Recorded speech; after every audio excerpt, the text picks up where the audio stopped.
It all started with what should have been an ordinary Sunday, a bake sale at a small church, a few teenagers laughing on the steps. But when a power-hungry cop decides to throw his weight around, he picks the wrong woman to target. Because she isn't just another church volunteer, she's a federal judge, and she's about to shatter everything he thought he could get away with. What follows is a fierce battle between corruption and truth, one that will leave an entire city shaken and a system exposed. You won't believe how far it goes until you see it yourself. Let us know what time you're tuning in and where you're watching from. Drop a comment below. We'd love to hear your voice. It was supposed to be just another Sunday afternoon in Charleston, South Carolina. The sun was high, warm light poured down over the historic streets, and the bells of St. Eliza Baptist Church chimed across the neighborhood. Families in their Sunday best moved lazily across the lawns, laughing and chatting, clutching casseroles and pies for the bake sale that was happening right after service. Kids, fresh out of Sunday school, chased each other around the front steps, their laughter mixing with the sounds of a city that seemed, at least for a little while, at peace. Standing near a fold-out table stacked high with cupcakes and banana bread, Margaret DeWitt wiped her hands on her apron. 62 years old, her silver curls tucked neatly under a wide-brimmed hat. She had a warmth about her that put people at ease. She was a fixture at St. Eliza's, always volunteering, always organizing something for the community. To anyone watching, she was just another proud grandmother spending her Sunday helping out the church she loved. No one would guess her past. No one would guess what was about to unfold. From the corner of her eye, Margaret noticed a police cruiser slow to a crawl. She barely spared it a thought at first. This wasn't a dangerous part of town, and church gatherings were nothing new. But the cruiser didn't keep driving. It idled, engine rumbling low like a warning. Inside, Officer Brad Kinley adjusted his sunglasses and sneered. Early 40s, tall, broad-shouldered, the kind of man who walked like he owned every street he patrolled. Officer Kinley wasn't here to keep the peace. He wasn't here to make friends. He was here for the same reason he always cruised this side of town, to remind people who really held the power. His gaze locked onto a group of teenage boys laughing near the church steps. Black boys. One of them had a basketball tucked under his arm.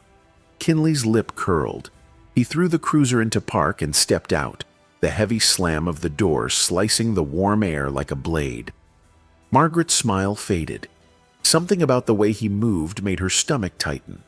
She set down the tray she was carrying, wiping her hands again, this time a little slower, watching closely.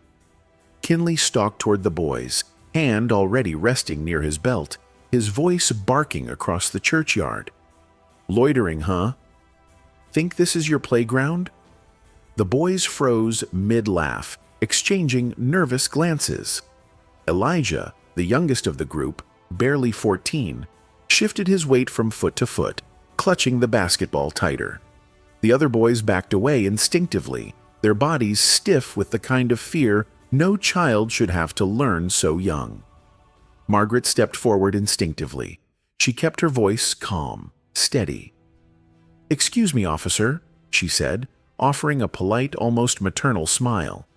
"These young men are part of our Sunday program. They're not causing any trouble." Kinley turned toward her slowly, like a bull spotting a new target.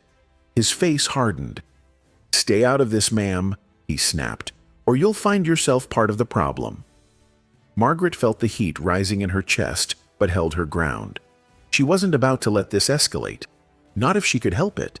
She had dealt with men like Kinley before, men who mistook cruelty for authority. Elijah shifted again, trying to step back toward the church doors. His foot brushed against a stray water bottle, sending it skittering across the concrete. It was a small thing, a nothing. But for Kinley, it was all the excuse he needed. He lunged forward, grabbing Elijah roughly by the arm. Margaret's voice rang out, sharper now, slicing through the gasps of the onlookers. "Unhand him," she said. Kinley's head snapped toward her. His grip tightened. "And just who do you think you are?" he growled, stepping toward her. Before Margaret could answer, he shoved her back with one hard, deliberate push. It wasn't a violent blow, but Margaret wasn't a young woman anymore. She stumbled, catching herself against the edge of the bake sale table, scattering cupcakes across the ground. A collective gasp rippled through the churchyard. Conversations stopped. Eyes widened. Hands clutched at phones. Someone across the street lifted their phone higher, thumb fumbling for the record button. Margaret straightened slowly, adjusting her hat with a grace that only made Kinley's rage burn hotter. "You okay, Mrs. DeWitt?" a voice called shakily from the crowd. "I'm fine," Margaret said, her voice calm but carrying an edge that cut deeper than any shout could. She turned her full attention back to Kinley, her face set like stone. "I gave you a chance to walk away," she said evenly. Kinley sneered, his face blotchy with anger. "You're under arrest for obstruction," he barked. "Hands behind your back." Margaret didn't move. She didn't flinch. She just looked at him with a kind of sadness, a kind of pity that only enraged him more. "You people think you can do whatever you want," Kinley muttered under his breath, stepping closer. The crowd shifted uneasily. Someone started filming openly now. Another person whispered, "That's Miss Margaret. You don't lay hands on Miss Margaret." But Kinley wasn't listening. He grabbed for her arm. And that's when everything changed. Margaret moved, not with the panic of someone caught off guard, but with the deliberate precision of someone who had been trained to handle situations exactly like this. In one smooth motion, she sidestepped his grip, twisted his wrist, and brought him to one knee. The collective gasp from the crowd was almost physical, like a rush of wind. Phones snapped up higher, fingers fumbled to record. Kinley grunted in pain, scrambling to regain his footing, his hand already going for his radio. "Officer needs assistance," he barked, voice shaking with rage. "Suspect is resisting arrest, possible assault." Margaret released him, stepping back calmly, dusting off her apron as if she hadn't just embarrassed a man twice her size in front of half the neighborhood. Elijah stood frozen, basketball still clutched in his arms, staring at her like he'd just seen a miracle. Across the street, the parishioner recording the scene muttered under his breath, "Lord have mercy." And from the way the sirens began to wail in the distance, growing louder and closer with every heartbeat, Margaret knew this was only the beginning. She kept her voice low as she turned to the man recording. "Call the U.S. Marshals," she said quietly. "Tell them Judge DeWitt needs assistance." The man's eyes widened, but he nodded and turned away, dialing with shaking fingers. Margaret didn't look back at Kinley as he struggled to rise. She didn't need to. She had seen it before. The rage, the fear, the confusion of a man who realized too late that he had picked a fight he could not win. And the world was watching. The sirens grew louder, a wailing cry that tore through the warm Sunday air, rattling windows and sending uneasy glances rippling through the crowd. Margaret stood firm, a quiet pillar among the chaos beginning to swirl around her. Officer Kinley, his face flushed with humiliation and rage, scrambled to his feet, brushing dirt from his uniform with shaking hands. He threw a murderous glare in her direction, but Margaret didn't so much as blink. Across the churchyard, families clutched their children a little closer. Phones stayed raised, some hands trembling, but no one dared look away. They knew they were witnessing something bigger than a single moment. It wasn't just about one woman or one angry officer. It was about all the moments like this that had gone unseen. But not today. Today, the whole world would see. Kinley pressed his radio tight against his mouth, barking into it with barely concealed desperation. "Need backup. Officer assaulted by hostile individual outside St. Eliza's. Possible gang activity. Send immediate support." His words were frantic, unhinged. Even over the noise, Margaret heard the lie curl off his tongue, thick and ugly. Margaret took a slow breath, her mind already calculating. She knew how this worked. She knew the story he was trying to spin. A dangerous woman, a threatening crowd, an officer forced to defend himself. It was the same old playbook, but this time they weren't alone. This time the cameras were rolling. The first patrol car screeched to a halt at the curb, tires burning against asphalt. Two more cruisers weren't far behind. Doors flew open. Officers in dark uniforms spilled out, hands twitching near their holsters, faces tight with uncertainty. The energy shifted, sharp and electric, like the moment right before a storm breaks. Margaret remained where she was, hands relaxed at her sides, making no sudden moves. She saw the lead officer, a younger man, mid-20s maybe, with a nervous tension he couldn't quite hide, glance from Kinley to the crowd, to her. His mouth opened like he was about to shout orders, but then he hesitated, visibly thrown off by the rows of phones pointed in his direction.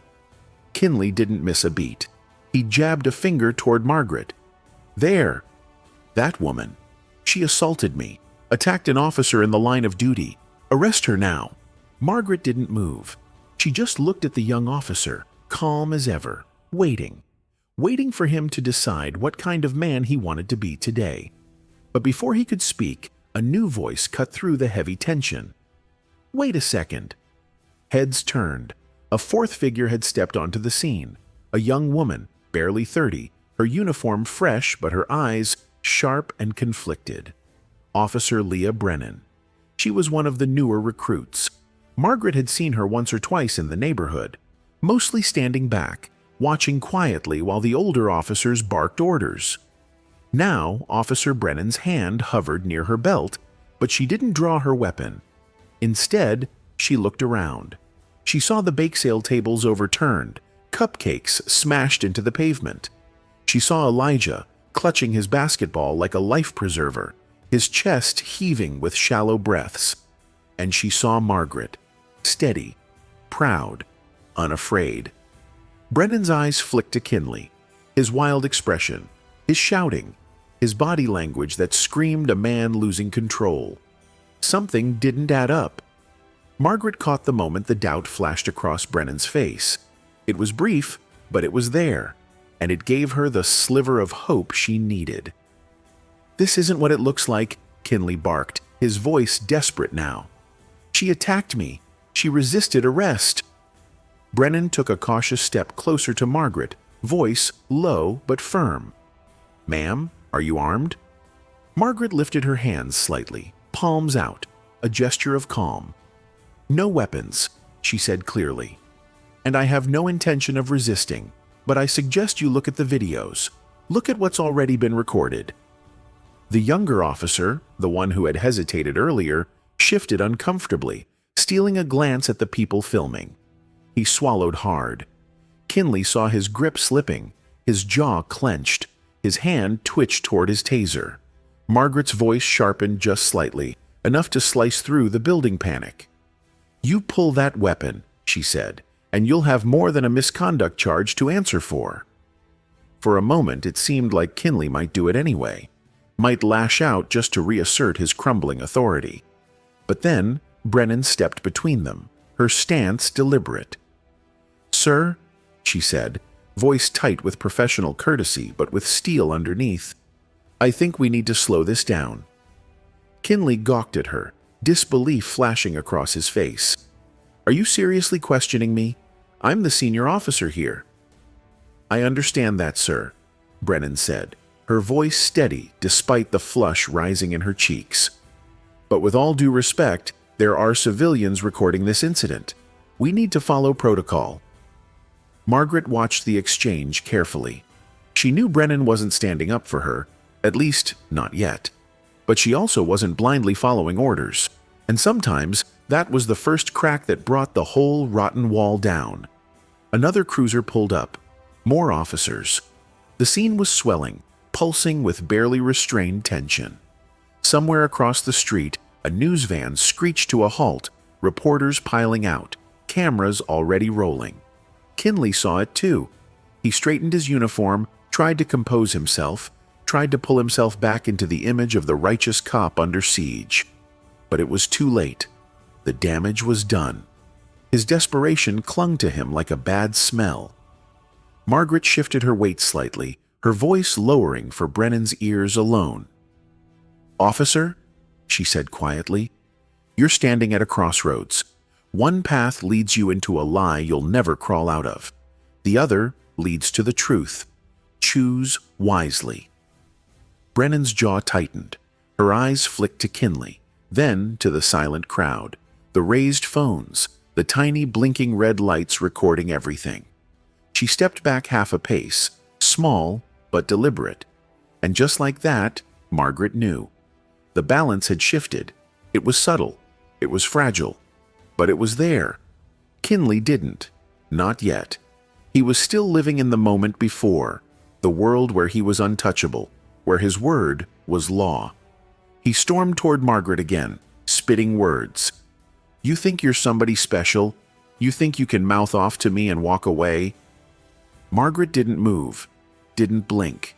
She just stood there, letting him rant, letting him dig his hole deeper. Behind her, the murmurs of the crowd grew louder, a slow, rising tide. And when Kinley took one final step toward her, fists clenched, eyes wild, Margaret simply reached into her pocket and pulled out a small leather wallet. She flipped it open with a snap. The gold glint of her federal badge caught the sunlight like a blade. There was a pause, a breath, a heartbeat stretched thin as a wire. And then Margaret spoke, calm, clear, steady enough to shake the foundations of the street beneath their feet. "My name," she said, "is Judge Margaret DeWitt. United States District Court." The silence that followed wasn't empty. It was electric. It was the moment the world changed. For a moment, it felt like the world itself stopped spinning. Judge Margaret DeWitt's badge caught the sunlight again, its gleam unmistakable. Kinley's face froze, a mask of pure disbelief and horror. Around them, the crowd gasped in unison. The shift was almost physical. You could feel it ripple through the air like the crack of a lightning bolt on a dry summer night. No one moved. No one spoke. The officers standing nearby, who moments ago had been itching to escalate, now looked like they were standing on unstable ground. Margaret could see it in their eyes, the sudden realization that they weren't just dealing with a hostile suspect anymore. They were dealing with a federal judge, and whether they liked it or not, the rules had just changed. Officer Brennan stepped back instinctively, her hands raising slightly, a silent apology flashing across her face. She hadn't known. None of them had. But Kinley, he wasn't backing down. His face twisted into something almost unrecognizable. Fury, fear, a desperate, ugly cocktail of emotions he couldn't seem to control. His voice broke the silence, brittle and cracking at the edges. "You think that means something?" he barked.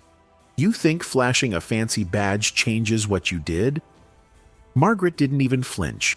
She simply closed her badge holder, slipping it back into the pocket of her modest Sunday dress like she had all the time in the world. "What I did," she said calmly, "was protect a child from an unlawful assault. What you did, Officer Kinley, was abuse your authority in front of dozens of witnesses. And now the world is watching." The murmurs of the crowd swelled, louder now, fueled by anger and a growing sense of righteousness. Phones were still recording, reporters now closer, pushing microphones toward anyone willing to speak. The camera flashes blinked like fireflies around the gathering storm. Kinley's breathing quickened. His hands flexed at his sides, the urge to lash out written all over his body.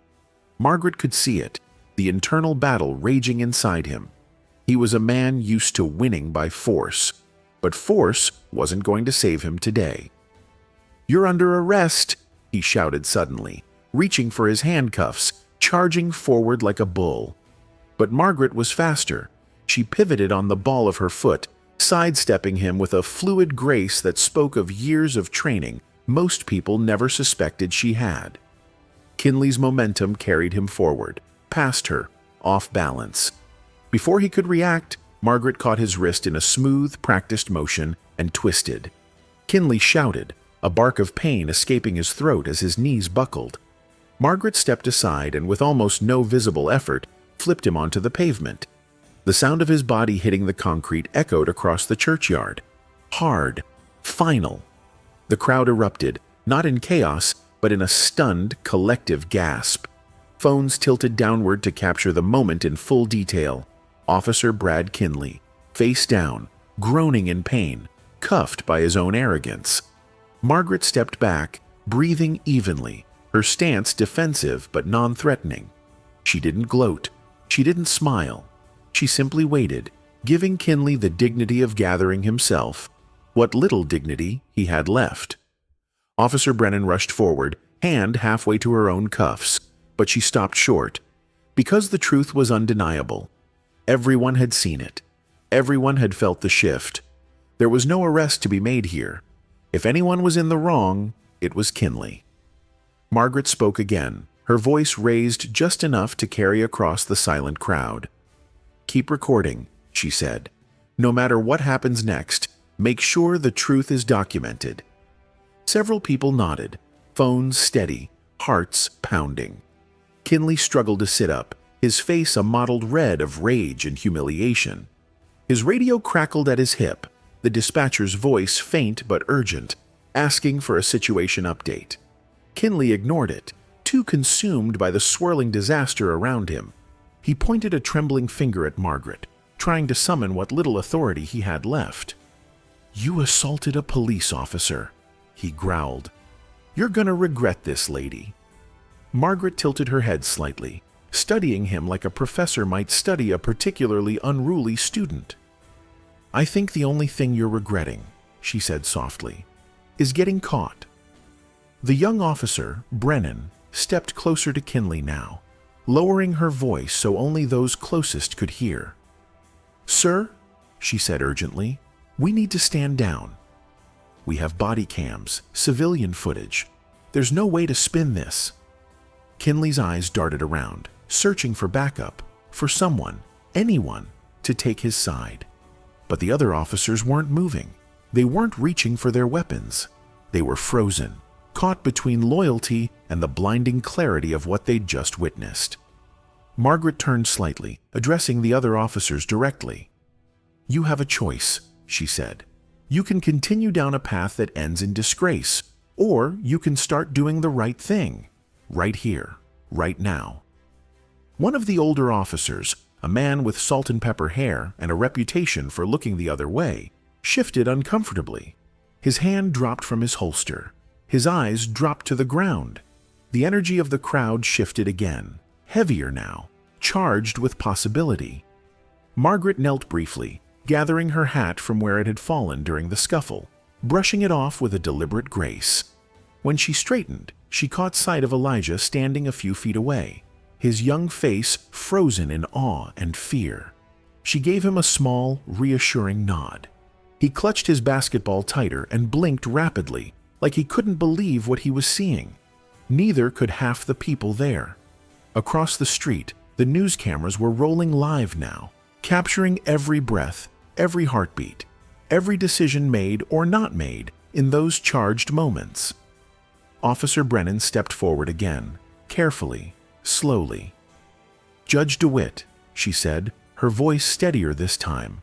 "For your safety, I recommend you remain here until the marshals arrive." Margaret inclined her head slightly. "That was my plan." And then, because the old habits never really died, she added, "And Officer Brennan, thank you for remembering your oath." Brennan's cheeks colored slightly, but she nodded. It wasn't much, but it was something. As the sirens drew closer, as more patrol cars and unmarked vehicles began to crowd the street, Margaret knew the real fight hadn't even started yet. What happened in that park was just the spark. The firestorm was still to come. The sirens screamed closer, filling the air with a tension so thick it was hard to breathe. More squad cars pulled up along the narrow street, their lights flashing in a frantic blur of red and blue that danced across the faces of the stunned crowd. Car doors slammed open.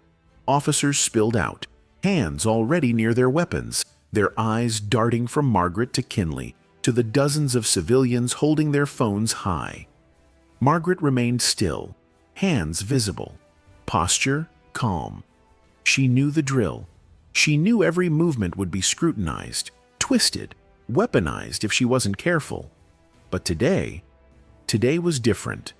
The truth wasn't just hidden in the folds of the story anymore. It was right there, blinking in the recording lights, echoing in every heart gathered on that street. Officer Kinley struggled to his feet, face twisted in fury. His voice cracked as he shouted, trying to reassert control, trying to claw back the power that had already slipped through his fingers. "She assaulted an officer," he barked toward the newly arrived cops. "She's resisting arrest. Secure her now." But the words didn't land the way he wanted. Margaret could see it, clear as day, in the way the new officers hesitated.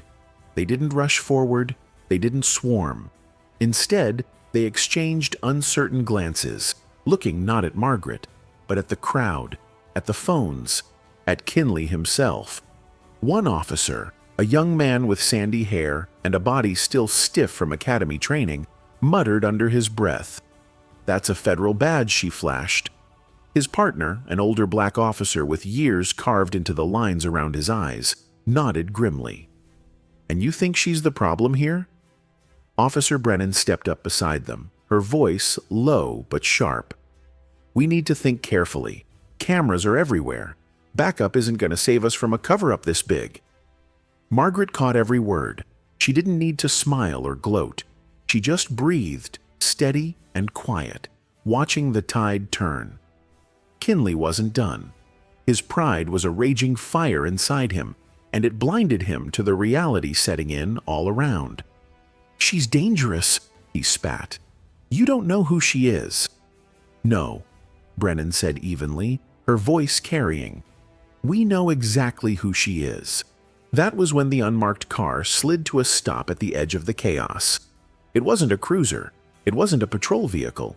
It was a government black sedan, the kind Margaret had seen 1,000 times before, and out of it stepped two men in dark suits and mirrored sunglasses. The U.S. Marshals were here. They moved with a purpose that made everyone instinctively step back. The taller of the two flashed his badge so fast it was almost a reflex. "Federal jurisdiction," he announced to the crowd of officers, his voice hard as granite. "Everyone stand down." The authority in his tone wasn't just official, it was absolute. Kinley's mouth opened, but no sound came out. Margaret could almost see the realization hit him, hard and sudden. The awful truth that there was no saving face now, no bluff left to play. The older marshal stepped toward Margaret, offering a small nod. "Judge DeWitt, are you injured?" "No," Margaret replied calmly, her voice carrying clear over the restless murmur of the crowd. "But I would like to file an immediate misconduct report against Officer Kinley." The marshal nodded once, crisp and businesslike. "We'll take your statement, ma'am." Across the street, reporters fought for angles, for quotes, for the footage that would soon flood every television and phone in the country. This wasn't just a local story anymore.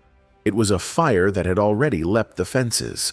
Officer Brennan stood rigid, caught in the spotlight without meaning to be. Margaret turned slightly, speaking just loudly enough for those nearest to hear. "Thank you for doing the right thing, Officer Brennan."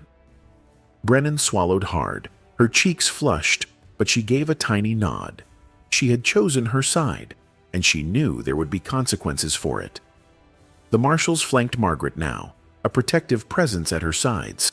She could feel the anger radiating off Kinley like heat waves from scorched asphalt, but she didn't spare him another glance.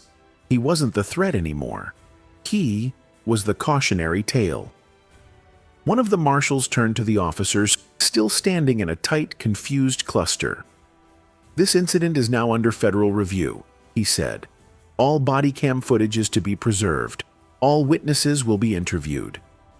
The young, sandy-haired cop looked visibly relieved.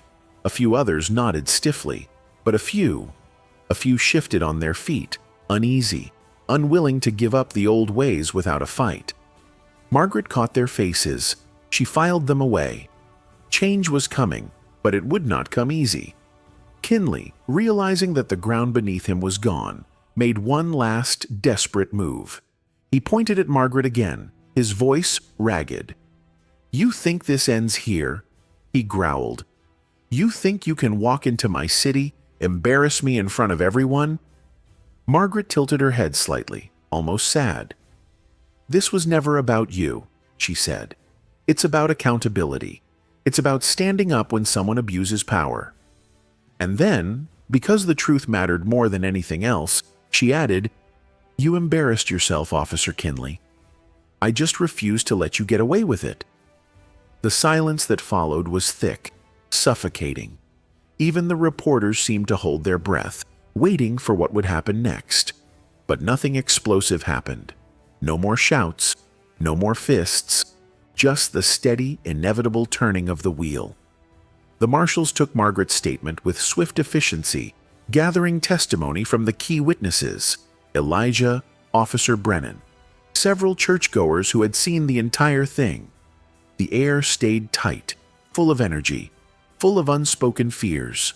But underneath it all, there was something else, something stronger growing. Hope. Margaret watched as Elijah spoke bravely into the marshal's recorder, his voice trembling but fierce. She watched Brennan answer questions with a shaky professionalism, refusing to hide the truth. She watched the community, her community, stand a little taller. When the marshals finally signaled that she could leave, Margaret turned once more to the crowd. She raised her voice, not to shout, but to make sure they heard her, felt her. "Your voices matter," she said. "Your footage matters. Don't let them bury the truth. Not this time." A ripple went through the people gathered there. Heads nodded. Phones stayed raised. They understood. Margaret turned and walked toward the waiting car the marshals had brought, each step firm, steady, unbowed. Behind her, Kinley stood alone. No badge, no backup. Just a man caught by the truth he thought would never catch him. The news traveled faster than even Margaret could have imagined. By the time she arrived home that evening, escorted discreetly by the marshals, the footage had already gone viral. Clips of the confrontation flooded social media feeds, local and national news channels, and message boards alike. There she was, captured from half a dozen angles, standing her ground against an officer who had clearly crossed every line. There he was, Officer Brad Kinley, thrown off balance by his own arrogance, and now immortalized in 100,000 phone screens as the man who picked the wrong fight. Margaret stood in her modest living room, still in her Sunday dress, still dusted with the remnants of that ruined bake sale. Her phone buzzed constantly on the coffee table. Texts from colleagues, emails from journalists, voicemails from advocacy groups she hadn't heard from in years. But she didn't answer any of them. Not yet. Instead, she simply stood there for a long moment, staring at the muted TV screen where her own face stared back at her, calm and resolute. Outside her window, the sun was setting, casting long golden rays across the quiet Charleston street. It should have been peaceful. It should have felt victorious. But it didn't. Not yet. Margaret knew better. She knew the real fight was only just beginning. A knock at the door made her jump slightly. She turned, half expecting the marshals again. But when she opened it, it wasn't federal agents standing there. It was David Miller, the veteran who had stepped forward earlier at the church, and a few members of the congregation. They looked nervous, out of breath, like they had run all the way from St. Eliza's. "We heard there might be trouble," David said, glancing up and down the street like he expected danger to come lurking from the shadows. "We just wanted to make sure you're all right." Margaret felt something tight in her chest loosen just a little. She smiled, soft but full of gratitude.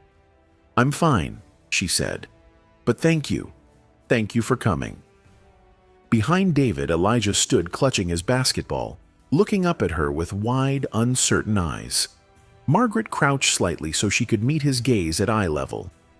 "You did the right thing today," she told him gently. "You stayed calm. You stayed strong." Elijah bit his lip, then blurted out, "I was scared." Margaret smiled even wider. "Of course you were. Courage doesn't mean not being afraid, Elijah.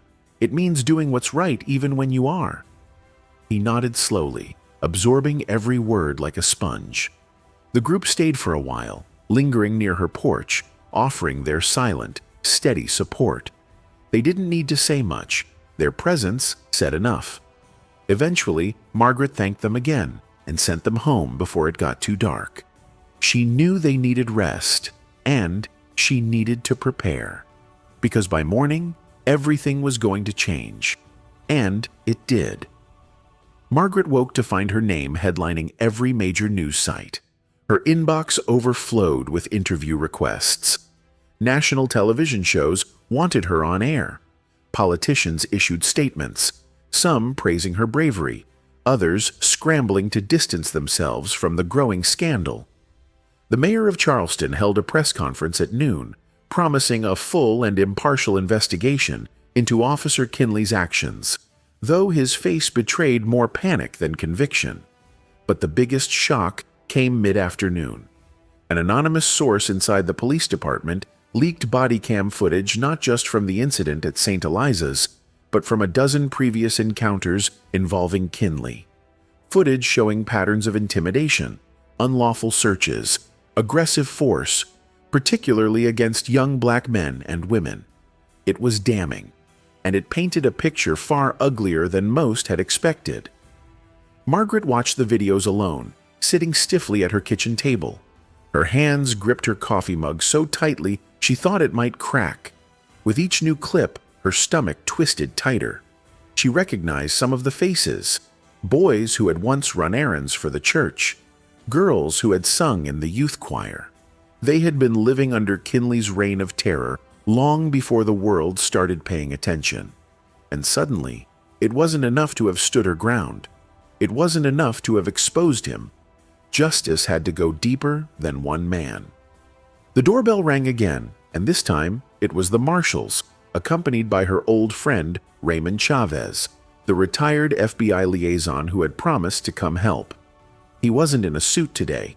He wore jeans and a plain polo, but his presence filled the room the moment he stepped inside.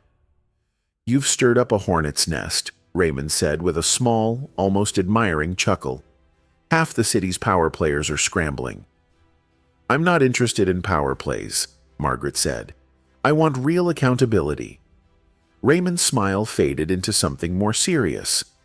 "Good," he said, "because you're going to need that fire."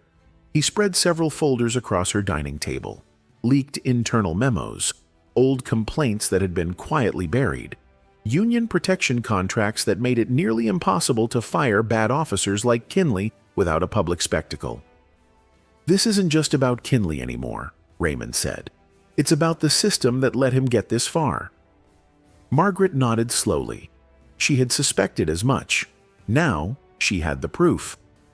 Across town, Officer Kinley was placed on administrative leave pending an investigation. But Margaret knew how those investigations usually ended.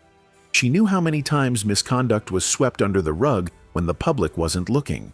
This time, she wasn't going to let that happen. As night fell, she made her decision.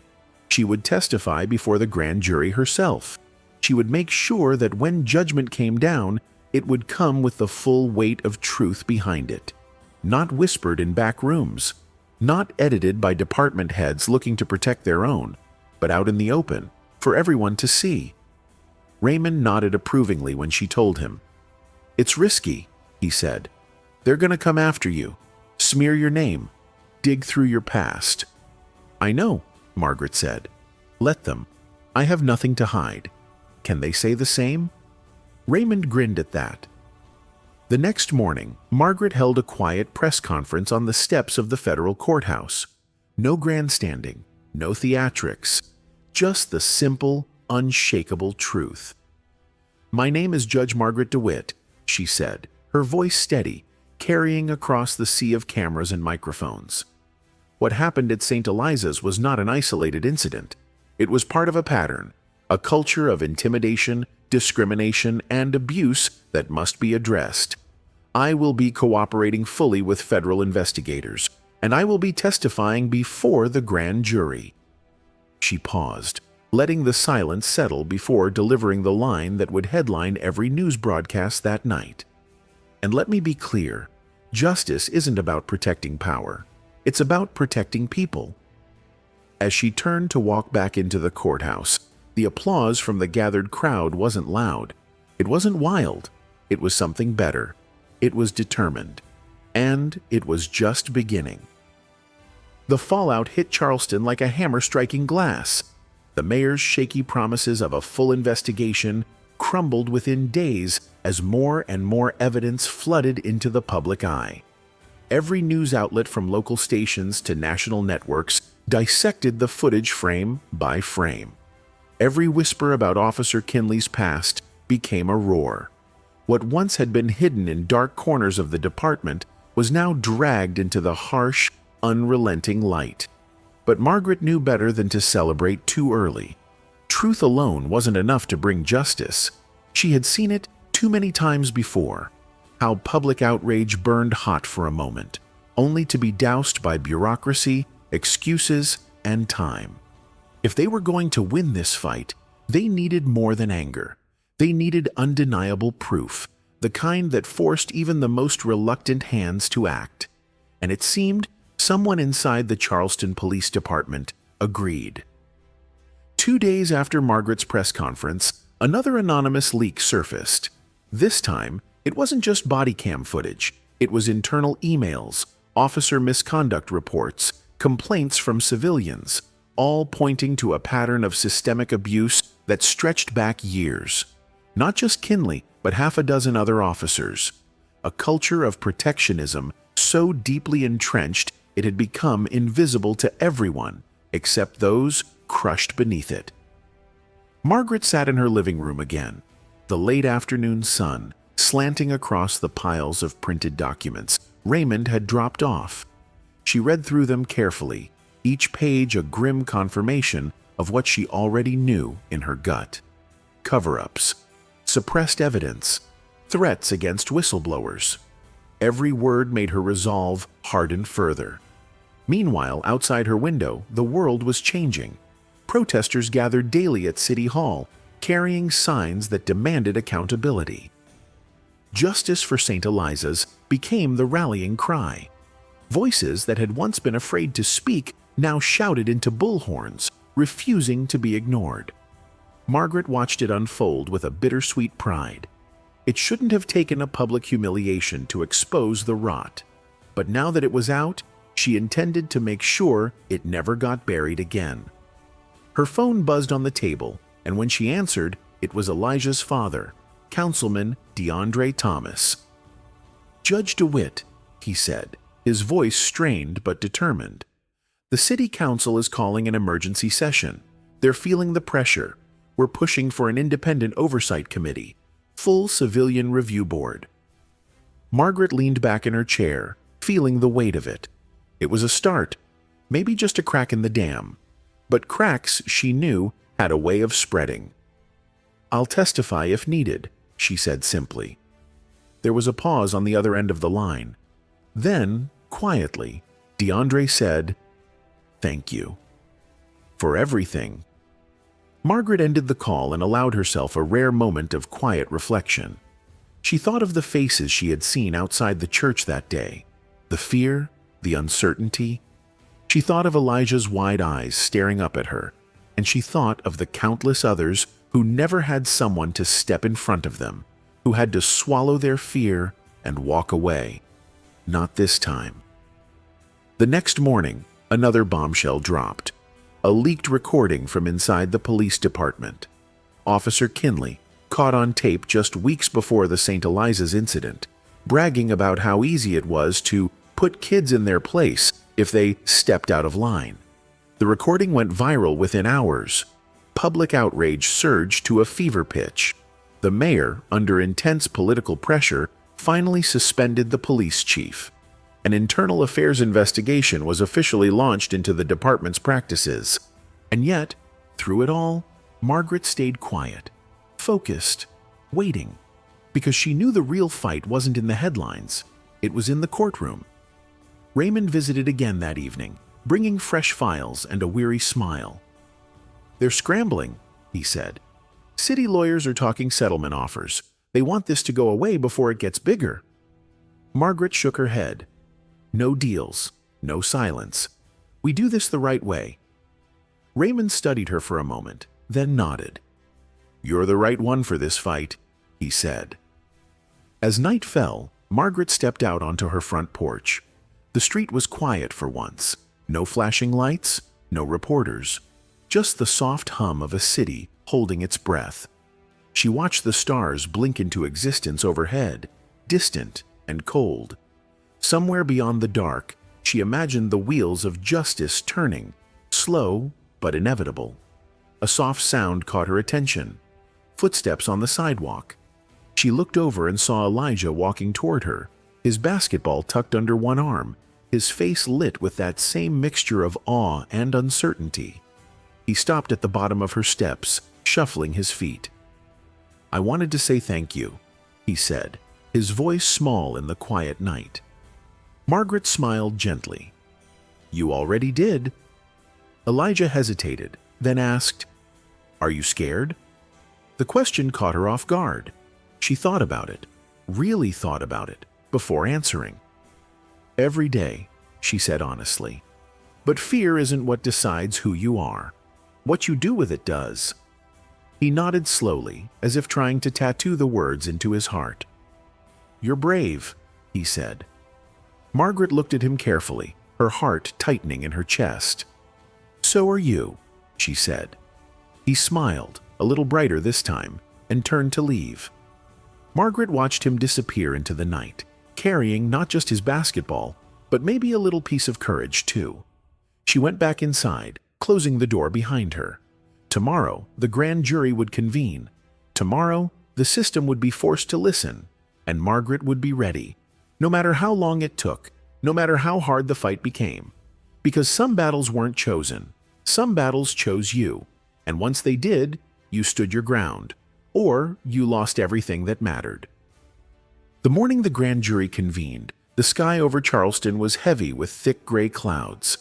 It felt right somehow, like the city itself was holding its breath, waiting for something to break.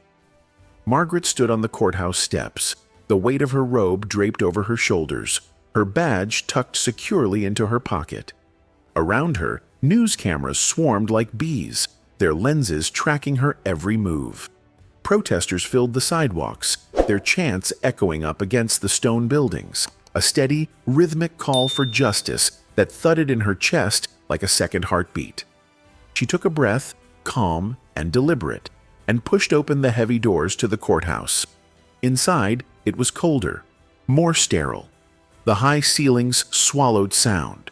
The marble floors clicked under her sensible shoes as she walked down the hall. She was led to a small waiting room where she would stay until it was her turn to testify. No grand speeches, no crowds here, just a room, 4 walls, and the sound of her own breathing. Raymond was waiting for her, his face set with that mix of pride and worry she had come to expect from him. "You ready?" he asked, even though he already knew the answer. Margaret just nodded. She didn't need to say it out loud. She had been ready the moment Officer Kinley shoved that child. She had been ready the moment she decided fear wasn't going to dictate her choices anymore. A court official appeared at the door, clipboard in hand. "They're ready for you, Judge DeWitt." Margaret stood, smoothing the front of her robe, and followed the official down another long corridor toward the grand jury room. She stepped inside to find 23 citizens seated around a massive oval table. Regular people, teachers, retirees, parents, business owners, each of them holding the power to decide if this case would move forward or die quietly in the shadows. She met their eyes one by one, steady and unflinching, before raising her right hand and swearing the oath. The lead prosecutor, a serious woman with sharp eyes and a voice that could cut glass, nodded for her to begin. Margaret cleared her throat, her voice even and firm. "My name is Margaret DeWitt," she said. "I am a federal judge for the United States District Court, and what I witnessed on the afternoon of May 12th was an abuse of power so blatant, so egregious, that I could not and would not stay silent." She walked them through it all: the bake sale, the teenagers, Officer Kinley's approach, the shove, the attempted arrest. Her words were calm, but each one landed like a stone thrown into still water, sending ripples across the room. She didn't embellish, she didn't dramatize. The facts were enough. As she spoke, she saw their expressions shift. Some leaned forward, brows furrowed. Others crossed their arms, jaws tight with anger. A few looked almost sick. When she finished, the prosecutor asked her to confirm one last thing. "Judge DeWitt, in your professional opinion, was Officer Kinley's conduct consistent with lawful police procedure?" Margaret didn't hesitate. "No," she said. "It was a violation of department policy, of civil rights, of basic human decency." The silence after her words was deafening. She was excused from the room, but she knew what was happening behind those doors now. They weren't debating whether something wrong had occurred. They were only debating how much wrong they were willing to acknowledge. Outside, the reporters surged forward the moment she appeared. Microphones thrust in her face, questions flying. "Judge DeWitt, do you believe the system can truly change? Are you concerned for your safety after today? Do you trust the grand jury to do the right thing?" Margaret raised her hand, and the questions died away. "I trust the truth," she said simply. "And I trust that there are more good people willing to stand up than there are bad people willing to stay silent." It wasn't a perfect answer, but it was the truth. Later that afternoon, the leaks began. First, it was an internal memo revealing that the police chief had personally shielded Kinley from discipline on at least 3 prior occasions. Then, Officer Brennan's statement went public, a quiet but devastating confession that she had been pressured by senior officers to falsify reports in the past. It was worse than Margaret had known, worse than she had feared. This wasn't just about Kinley. This was about an entire structure built to protect itself at any cost. And now, it was crumbling. Margaret sat at her dining room table that evening, the glow of her laptop casting long shadows across the walls. The messages flooded in non-stop, some filled with gratitude, some with venom. Threats came too, though she had expected them. Anonymous emails, handwritten notes slid under her door, a brick thrown through the window of her car. Raymond urged her to relocate temporarily, at least until the indictment was handed down. But Margaret refused. "If I run now," she said, "what message does that send to every young person watching this? To Elijah?" Raymond didn't argue. He just reinforced the security around her house and checked the locks twice as often. Meanwhile, Charleston simmered. The protests grew larger, louder. Local businesses began to put up signs in their windows, black and white letters that read, "We stand with Margaret." The city was dividing, hard and fast, and Margaret knew it was about to get worse before it got better. Late one night, she received a phone call. The voice on the other end was low, urgent. "They're trying to fast-track a settlement. Quiet payouts to the victims' families. No trials. No admissions of guilt." Margaret closed her eyes, feeling the anger rise in her chest like a flood. Of course they were. Of course they would rather write checks than face the truth in court, but she wasn't going to let them. The next morning, she held another brief press conference. No speeches this time, no prepared statements. Just the raw, simple words that had become her North Star. "We don't need settlements," she said. "We need accountability. We need to know that when someone abuses their badge, their title, their authority, they will face consequences. Not payouts, not promotions. Consequences." The crowd roared, and for the first time in a long while, Margaret felt it. Real momentum. Not just anger, not just fear. Hope. Hard, stubborn, unbreakable hope, the kind that built movements, the kind that tore down empires, the kind that changed everything. The threats didn't scare Margaret. Not really. She had seen worse in her life, much worse, but even she couldn't deny it. The tension was rising, and the city of Charleston felt like it was balancing on a knife's edge. Each morning she woke to new headlines, new rumors, new pieces of the broken system clattering into the light. Officers who once shared drinks with Kinley were now scrambling to lawyer up. Department emails leaked by the handful, revealing not just negligence but active efforts to suppress complaints, falsify reports, silence citizens. It was a tidal wave, and there was no stopping it. Margaret watched it unfold with grim patience. She wasn't celebrating. She wasn't gloating. She was preparing. Because she knew better than anyone, cornered animals lash out. And when systems like this one started to crack, they didn't go quietly. They tried to take people down with them. It started small. Anonymous letters slipped under her door, each one more venomous than the last. A shadowy figure loitering across the street late at night, disappearing when the marshals approached. Her tires slashed one morning as she prepared to leave for the courthouse. Raymond insisted they bring in more security. He set up cameras, added a private security detail outside her home. Margaret allowed it, not because she feared for herself, but because she knew the stakes were bigger now. It wasn't just about her safety anymore. It was about the movement that had taken root around her. People were watching. If she faltered, even for a moment, it would ripple outward. So she stood firm.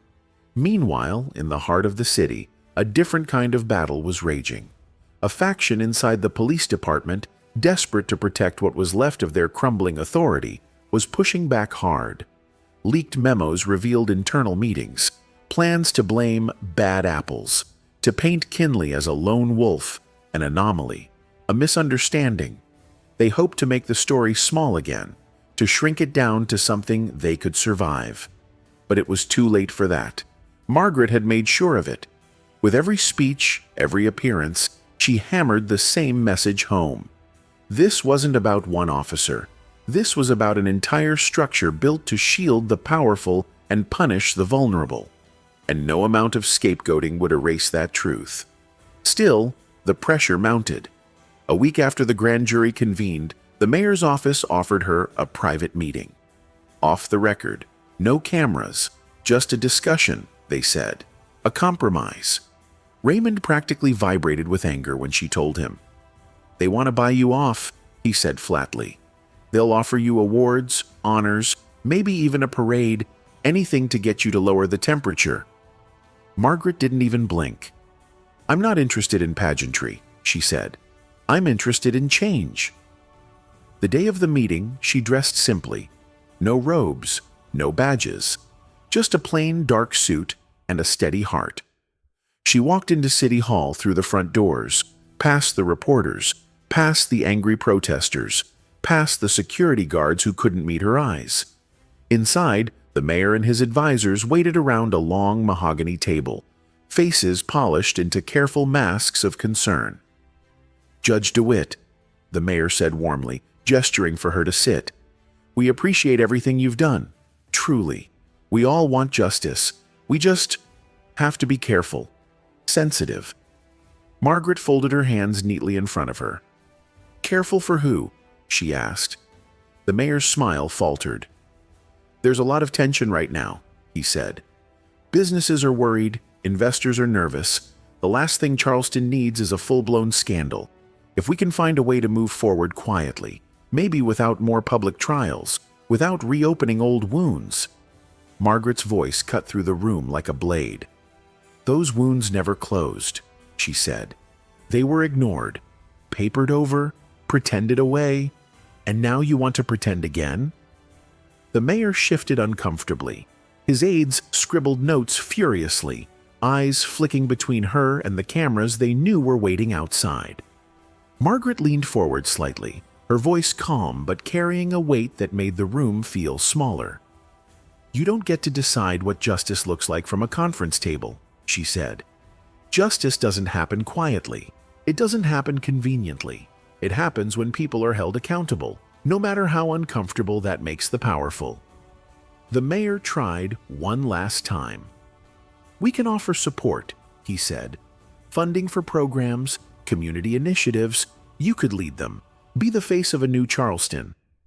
It wasn't a bribe, not in so many words, but it didn't have to be.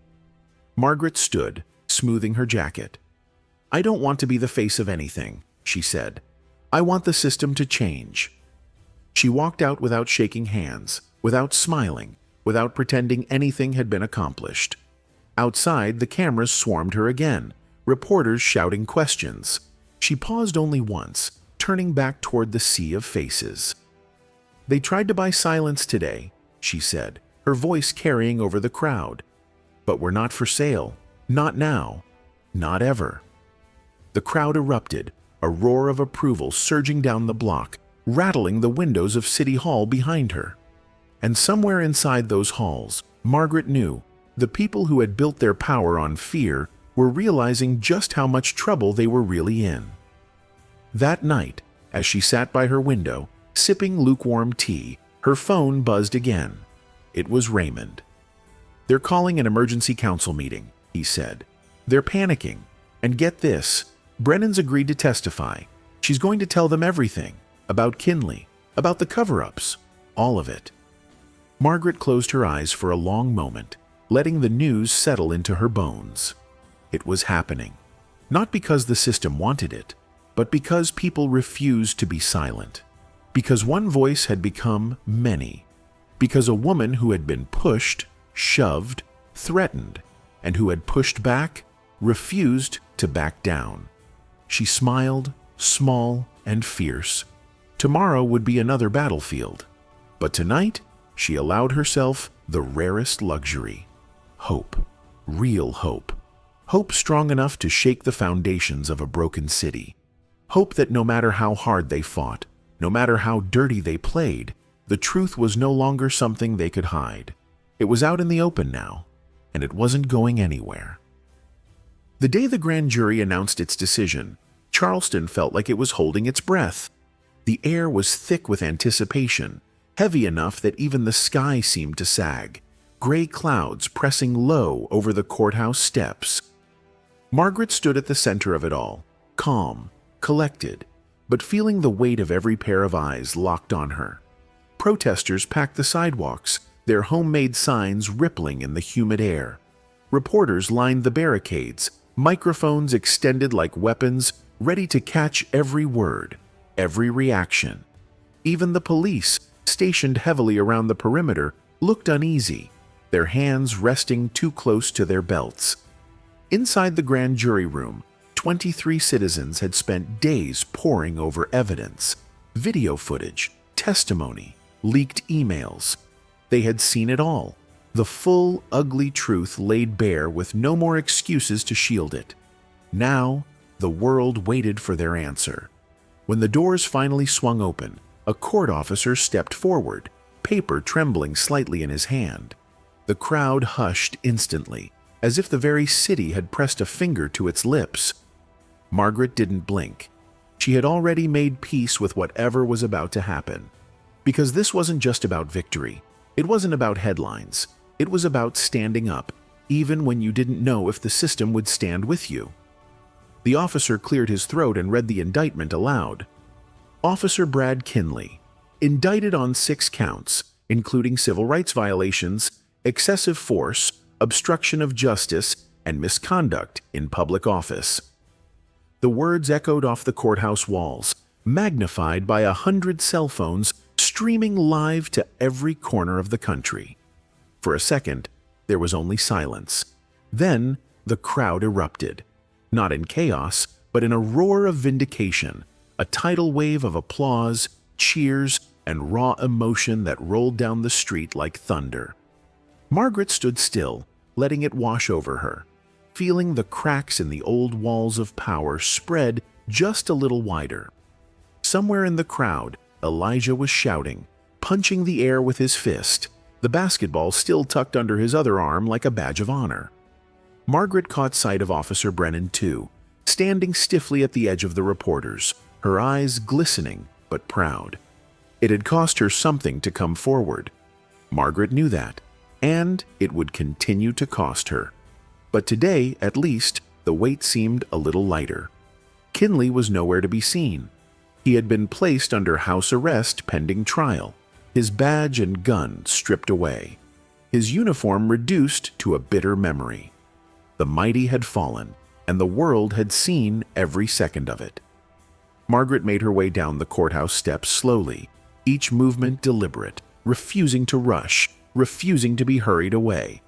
The reporters surged forward, questions flying faster than she could catch them. "Judge DeWitt, how do you feel about today's decision? Do you believe this will lead to broader reforms? Are you concerned about backlash?"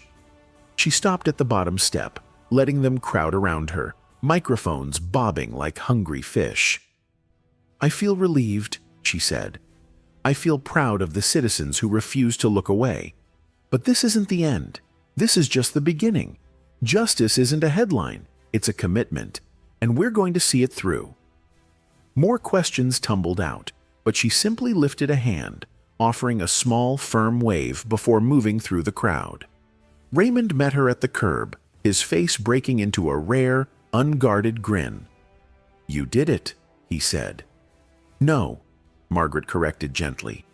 "We did it." He nodded, understanding. Behind them, the chants rose higher. "Justice for St. Eliza's, justice for St. Eliza's." But Margaret knew better than to think one indictment would fix everything. As she rode back through the city streets, she saw the signs of the deeper battle still ahead. Old systems didn't crumble overnight. They fought, they adapted, they waited for people to get tired, to give up. And that's what scared them most about her. She wasn't tired. She wasn't giving up. In the days that followed, the city council moved quickly, passing emergency measures to establish a civilian review board with real teeth. Officers involved in past cover-ups faced internal investigations. Lawsuits poured in from victims who had long been silenced. Charleston was changing, not fast enough, never fast enough, but changing all the same. Margaret received hundreds of letters, emails, calls, some from people she'd never met, some from people who said they had never believed the system could change until now. She read every single one. And late one night, when the house was quiet and the stars hung low over the rooftops, she pulled out one letter in particular, the one from Elijah. It was written in messy handwriting, the ink smudged in places. "Dear Judge DeWitt," it read, "thank you for standing up. I want to be like you when I grow up. I want to make things better too." She held the letter against her chest for a long time, feeling the tears sting the corners of her eyes. This was why she fought. Not for applause, not for headlines. For the ones still growing, still learning, still hoping. For the ones who deserved a better world than the one they had been handed. For Elijah. For all of them. The next morning, she walked back into her courtroom. She took her seat behind the bench, the gavel firm and familiar in her hand. The first case called was small, just a minor dispute between neighbors. But Margaret treated it with the same gravity as any other, because justice wasn't about grand moments caught on camera. It was about the quiet, steady work done every single day. The fight wasn't over, but for the first time in a long time, Margaret knew it was a fight they could win, and she wasn't going anywhere. The city didn't transform overnight. Margaret knew it wouldn't. Real change moves slowly, like a stubborn river carving through stone. But still, if you looked closely, you could see the current shifting. A few weeks after the indictment, the street outside St. Eliza's Baptist Church was officially renamed. The city council voted unanimously, without argument, without grandstanding. It was a small ceremony, no TV crews, no staged photographs. Just the people who had stood there that Sunday afternoon. The ones who had filmed, who had spoken up, who had refused to look away. The new street sign gleamed against the afternoon sun. Judge DeWitt Way. Margaret stood at the edge of the small crowd, hands clasped loosely in front of her, feeling a lump rise in her throat she hadn't expected. Elijah was there too, standing proudly beside his father, holding a bouquet of fresh flowers. Officer Brennan stood a little apart, her hands behind her back. No uniform now, just civilian clothes and a quiet, determined presence. When they unveiled the sign, the crowd clapped, not wildly, but with the steady, rhythmic sound of people who understood that this moment was not an end, but a beginning. Margaret didn't give a speech. She didn't need to. Her standing there, shoulder to shoulder with her community, said everything. Afterward, as people drifted back toward the church or lingered to talk, Elijah approached her, his sneakers kicking up little clouds of dust on the old sidewalk. "Judge DeWitt," he said, his voice carrying that new weight, something steadier, something stronger. She smiled at him. "Yes, Elijah?" He looked up at the sign, then back at her. "You think everything's going to change now?" Margaret crouched down so she could meet his eyes at his level. "Not all at once," she said honestly. "Not today, maybe not even tomorrow. But every time someone stands up, every time someone tells the truth, it gets harder for things to stay the same." He nodded slowly, absorbing it like he absorbed everything she said. "And you," she added, tapping him gently on the chest, "you're part of that change now too." He grinned, wide and fierce. Margaret watched him run off to join his friends, the sound of their laughter carrying through the warm breeze, and felt something loosen in her chest. Hope. Real hope. The kind you could build a future on. That evening, back at home, Margaret sat on her porch with Raymond. The two of them sipped coffee as the stars blinked into life overhead. No words at first, just the comfortable silence of two people who had walked through fire and come out the other side. Finally, Raymond broke the quiet. "You know," he said, "I used to think things like this, real change, only happened in history books." Margaret chuckled low in her throat. "History's just people deciding not to give up," she said. "One stubborn soul at a time." He nodded, setting his cup down carefully. "You still planning to stay on the bench?" Margaret leaned back, staring up at the night sky. "For now," she said, "there's still work to do." And there was. Because even though Kinley had been indicted, even though the department was under federal review, even though reforms were being written into law, the deeper rot, the attitudes, the silent permissions, the old boys' networks, those would take longer to root out. But Margaret wasn't afraid of long fights. She had never been. A few days later, she got a call from Washington, an offer to head a task force on judicial reform. National level, big platform, bigger stakes. She thought about it long and hard. It was tempting. The chance to create change on a scale she had once only dreamed of. But in the end, she declined. Because she knew her fight was right here, in the neighborhoods and courtrooms where it mattered most. She didn't need a bigger title. She needed to keep showing up, day after day, case after case, teaching by example what justice was supposed to look like. Sometimes she would drive through the city at night, windows down, feeling the pulse of it in her bones, the protests, the marches, the whispered conversations happening on front porches. Change was messy, loud, chaotic, but it was moving. One evening, she pulled up to a small gathering at a community center. Not a rally, not a protest, just neighbors teaching kids how to organize, how to speak at city meetings, how to stand together when it counted. And there, right in the middle of it all, was Elijah. He stood up in front of the group, nervous but determined, and spoke about what had happened at St. Eliza's, about standing up even when you're scared, about why it mattered. Margaret sat in the back, hidden in the shadows, smiling so wide her face hurt. This was the real victory. Not the headlines, not the indictments. This, the next generation learning that their voices mattered, that they weren't powerless, that one stubborn soul could change everything, and that sometimes, Even when the system tried to break you, even when it felt like you were standing alone, you weren't. You never were. That night, as Margaret pulled into her driveway, she paused for a long time before getting out of the car. The porch light buzzed warmly. The street was quiet. She thought about how far they'd come, and how far there still was to go. But she wasn't afraid. She was ready.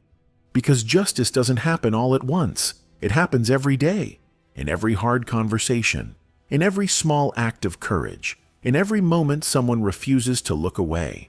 And as long as she had breath in her body, Margaret DeWitt would be there, standing, fighting, believing, not for the glory, not for the history books, but for the simple, stubborn, beautiful truth that the world could be better, and that sometimes it just takes one person willing to say, "Not today, not today, not on my watch, not in my city, not anymore." When we look back at this story, it isn't just about one brave woman standing up against injustice. It's a reminder that real change doesn't start in courtrooms or city halls. It starts in the hearts of ordinary people who choose, day after day, to do what's right, even when it's hard. It shows us that no matter our age, no matter our role, we have the power to shape the world around us. Sometimes, it takes just one steady voice to break the silence, one quiet act of courage to inspire a movement. Margaret didn't seek fame or recognition. She simply refused to be part of the problem. And because she stood tall, others found the strength to stand too. The lesson here is simple but profound. No moment of integrity is ever wasted. The ripples you create by standing for what's right might change lives you'll never even meet. It's never too late to make a difference. It's never too late to be the reason someone else believes the world can be better. If this story moved you, if it reminded you that your voice matters and your courage counts, I invite you to like this video, share it with someone who needs a little hope today, and subscribe to our channel for more stories that celebrate strength, justice, and the quiet heroes among us. Because together, voice by voice, story by story, we're building a world where standing up is no longer the exception. It's the expectation. Thank you for being part of it.